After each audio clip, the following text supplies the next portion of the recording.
jusqu'à présent, cette idée du retour était que si l'un est là, c'est grâce au fait que l'autre n'y est plus. Donc si l'autre revient, celui qui est là devra partir.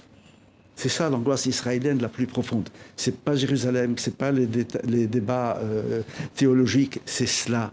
Est-ce que nous sommes nés de façon légitime ou pas? Et est-ce que quand nous allons reconnaître qu'on a commis quand même des choses pas très belles à votre égard, vous allez nous dire, vous n'avez plus le droit d'être là, donc il faut repartir, puisque nous revenons.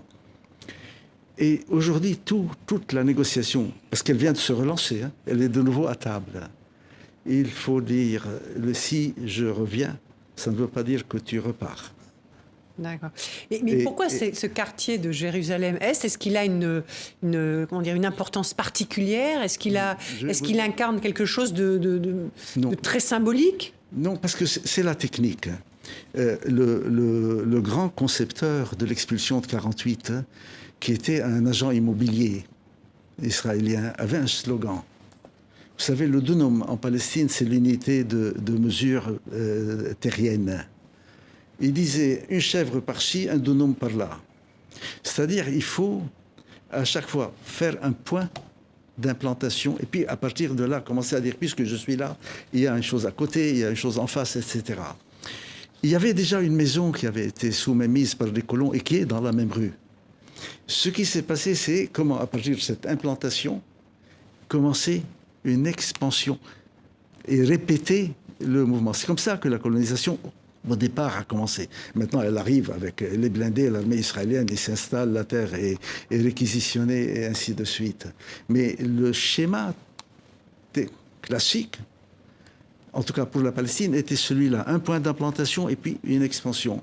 Or, il y avait une maison dans cette série, on la voyait d'ailleurs, avec des banderoles et des calicots, avec des mots d'ordre, etc. Et il y a donc l'idée de l'expansion. Mais ce qui est beaucoup plus grave, c'est vous savez, l'archéologie, ça a l'air de ne rien avoir à faire avec ce qu'on dit. L'archéologie est totalement détournée dans ce conflit. Parce qu'il y a une espèce de précepte, terrible d'ailleurs. Celui qui était là avant l'autre a le droit à une présence exclusive.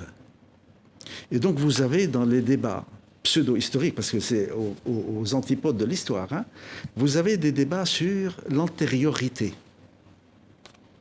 D'ailleurs, j'ai beaucoup de problèmes à l'UNESCO quand les colons qui maintenant se chargent eux-mêmes des fouilles, quand ils trouvent un vestige omeyyade, etc., ils le détruisent. On a des désastres archéologiques. Donc c'est l'effacement des traces pour dire « j'étais là avant toi ».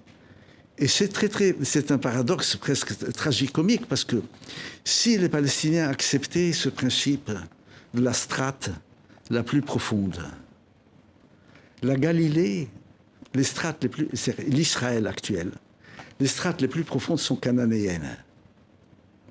Si on voulait appliquer ce principe, Israël devrait se transporter en Cisjordanie parce qu'il y a des traces hébraïques et l'autorité nationale devrait reprendre toute la Palestine de 1948 parce que vous voyez un peu l'absurdité de ce type de raisonnement.